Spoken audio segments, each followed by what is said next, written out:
Hey, what's going on, guys? I'm Justin Wolf from Wolf Customs. With me today is David Robertson from American Warning TV. And what we're going to talk to you today about is the importance of salt.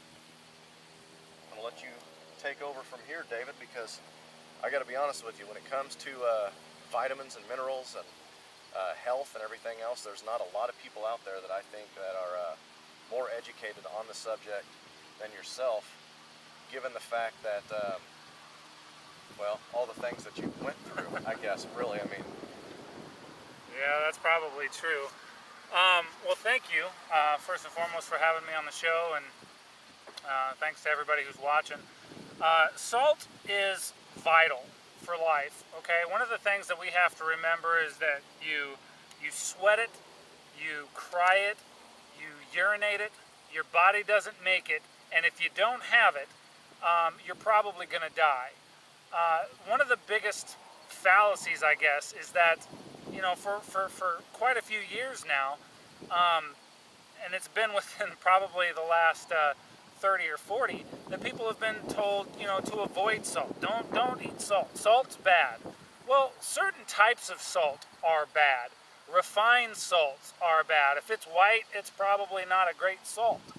But once again, if you don't have salt, you're gonna die. Your body doesn't make it. So every day you have to put salt in your body. And it's funny because you look at like sports drinks, you know, athletes are out there busting their butt every day. And what are they told? Well, they have to increase their electrolytes. Well, what are electrolytes? Electrolytes is pretty much salt. You know, putting salt in your body allows your body to function. The saline in your body, you know, keeps your body healthy. It helps ward off virus and bacteria and things of that nature. In fact, there's not a single peer-reviewed journal, medical journal on the planet that says that salt is bad. One of the healthiest nations on the planet consumes over 4,500 milligrams of salt a day. Does that increase your blood pressure? Sure it does. And I'm not your physician, so by all means, you know, consult your doctor. You have to make your own decisions. But the truth of the matter is, and I understand, I think, why Western society says to avoid salt. It's because everything that we eat, if you're eating a standard American diet, you're probably consuming way too much refined salt. But in traditional salt, like Celtic salt or Himalayan sea salt or, you know, Utah salt flat type salt, even ocean water salt, there's minerals, there's things in there on such a tiny level that your body needs to use. Vitamins are useless without minerals, and your body is essentially useless without minerals. And a lot of people, and we were talking about this before we you know, turned on the camera, was that, you know, even like the story of Gandhi, people don't even recognize that or remember that the story of Gandhi started, not started, but a big part of it actually came about because of salt. If you're working hard, I mean, every day you're sweating, you have to have salt. You'll pass out if you don't. And it's just not good. And one of the things that we need to talk about and we need to address is, you know, when we talk about surviving, bushcraft, bugging out, long-term, I mean, we talk about water, how important hydration is and being able to filter your water. Well, Justin said it best. You know, when you're filtering your water, when you're burning your water, when you're, I don't know, distilling your water, what are you doing? You're taking out your vitamins, your minerals, the things that nature provides to you to keep yourself alive. You have to replenish that. And you know, I'm a big advocate, I guess, for carrying an abundant amount of salt. The other thing too, in a survival situation, not only is stuff like Celtic salt important and Himalayan salt, but even iodized salt. On your kitchen table, I'm not a big fan of iodized salt, but in a survival situation, it's necessary because your body also needs iodine.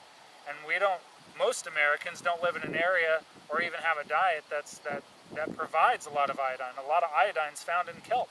When was the last time most Americans have sat down and had a kelp burger? Probably been a while. I just had one last night. And that's the point. Iodine and salt. These are things that are fundamental because they help control your adrenal glands and your thyroid. And if these systems fail on a you know, on the smaller level, then the rest of your body's going to fail too. And these things are important. So when you're filtering your water, when you're out surviving and you're distilling your water, you have to think to yourself, how much salt am I going to ingest? And you know, the size of your body is going to change how much that is. But as long as you're ingesting a good type of salt, you're not ingesting, you know, white salt, you know, then really, I mean, I kid you not, every morning when I wake up, I take a half teaspoon of a concoction of, it's a mixture between Himalayan salt, Celtic sea salt, and iodized salt. It's primarily Himalayan and Celtic, but why am I doing that? Well, because it's filled with all kinds of minerals like magnesium and iron and the stuff that you could get from a multivitamin, but it's actually on a More pure level, probably. pure level, absolutely, and the body can accept it because it's not being manufactured. So you probably don't pee out most of the nutrients and everything else like you would with a multivitamin. Exactly. Your body retains it and it appreciates it. It retains it better. I mean, obviously, towards the end of the day, and if you're exerting a lot of energy, you're sweating, it's going to start to come out. You've got to replenish it. But you can actually heal a lot of things in the body by replenishing the salt. If you have dirty water and you're putting salt into your dirty water, a saline environment, a lot of bacteria cannot live in a saline environment. You might have heard, you know, if you're sick and you're you know, Googling your symptoms, you know, they'll tell you it could be bacterial. Well, if you think about and it'll tell you too that your body needs to be a little bit more alkaline. You know, you want your body pH to be a little bit more alkaline. I mean, some people who search the WebMD will find that. A good way to accomplish that is by ingesting salt. The more saline your body is, the less apt bad bacteria are going to be able to survive in your body. You know, clean the water, filter it out, throw some salt in it, and then drink it. You had mentioned too, before we turned the camera on, about, you know, ocean water. Make that point, because I think that's brilliant. Well, you know, I mean, we've been taught since we were kids that ocean water's bad, don't drink it. I mean, every movie that you see where there's people stranded at sea, you know, everybody's telling them, don't drink the water, and that's true, okay? You don't want to drink ocean water in overabundance. But the thing is, if you have a lot of pure water, okay, a little bit of ocean water is actually good for you, okay? A lot of people don't understand that. Drinking a little bit of ocean water in combination with a lot of clean, you know, drinking water, it's good for you. It gives your body a lot of minerals that you need. And that's actually where Celtic salt comes from. The story of Gandhi, I talked about that earlier. What happened was the English were telling him, no, you can't have salt. We're going to tax you out of salt. And so he made this really long trek and made a big spectacle, and the whole world was watching.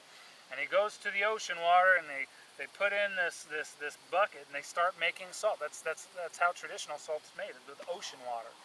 You know, and that's the point. It's minerals. It's the stuff that your body needs to survive. If you're just filtering water and everything that you have is refined and processed and devoid of mineral and vitamin, you're going to get sick anyway, and you're not going to survive. So giving your body what it needs is essential, and that's a huge part of survival. And I think that's often a part that is overlooked. Oh, absolutely, absolutely. I mean, how many videos have you ever heard of them talking about, you know, boiling your water and everything else and what that's doing to that water?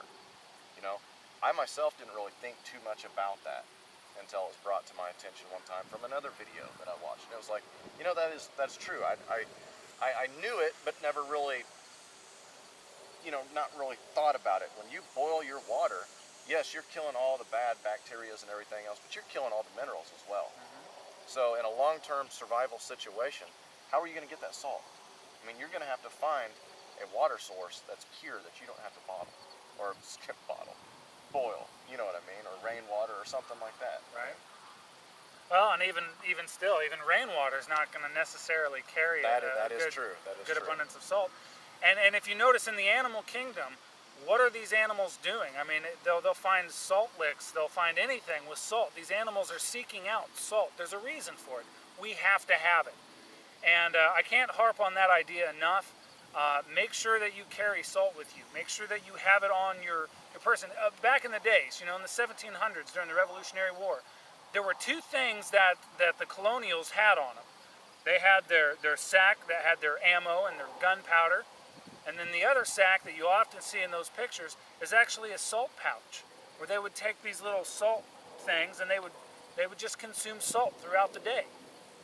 And then that's important. Salt's also great to have on you too. If you go hunting or fishing and you need to store it for more than a few hours, pack that thing in salt. Set it to the side. It's not going to hurt you. If you look back throughout time, there's an amazing amount of evidence to suggest that what I'm saying is right, and you know what I'm talking about. So hopefully you do some research and get a better handle on that. I just can't harp on it enough. I think that it's so vital.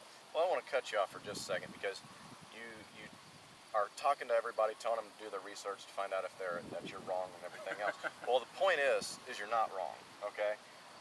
For anybody that does not know David, I have known David most of my life, okay?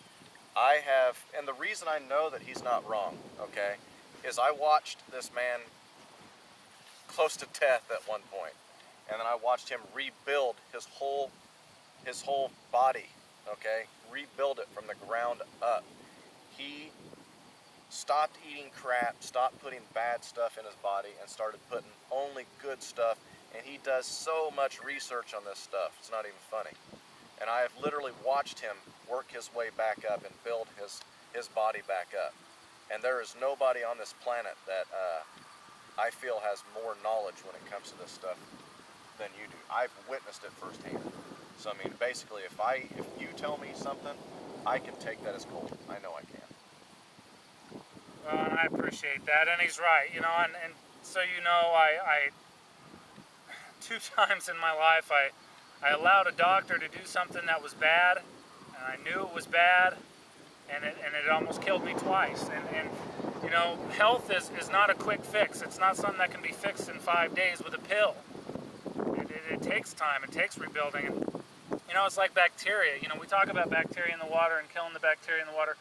Bacteria is another thing that we have to have in order to live. We don't necessarily digest our food. The bacteria in our body does. You have more bacteria in your intestines than you have cells in your body. And we coexist with these organisms all over the planet. We've cohabitated. So bacteria is not all bad. Obviously, bad bacteria is bad. But it's all in coordination. You don't want to sanitize everything in your environment. And in a survival situation, actually, bacteria in some cases can save your life. Of course, not talking about brain-eating amoebas and stuff like that. But it's just something to consider and something to take in mind. With a proper amount of salt, your body can actually fend off the things that it's not supposed to be in contact with. You can achieve really good health and survive a long period of time if you have the resources, and one of those resources is salt.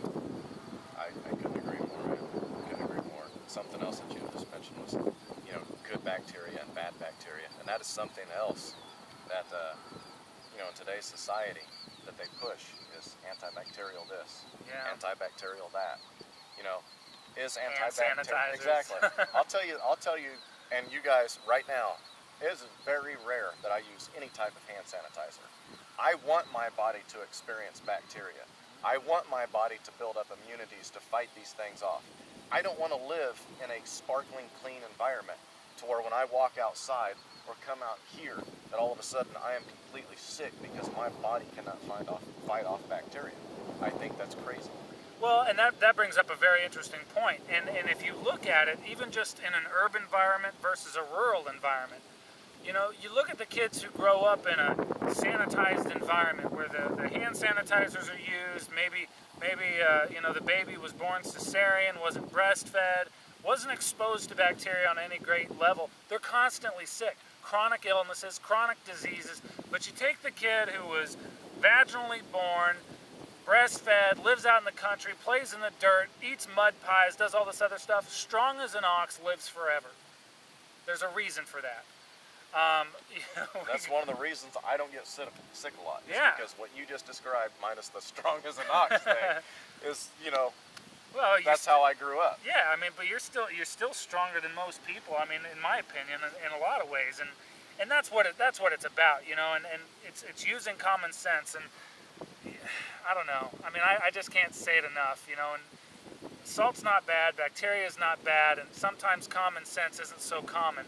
You know, we have to think, and that's kind of the point, I guess. Well, David, I think that I think the point was definitely put out there, you know. But I want to thank you for this discussion because, you know, we overlook this stuff. Every day we overlook this and we forget the importance of these things. So it is very, very important that we have people like you to share this information with us. So again, I want to thank you. I thank you for having me on the program, Justin. It's always a pleasure. Well, guys, that is all that David and I have for you.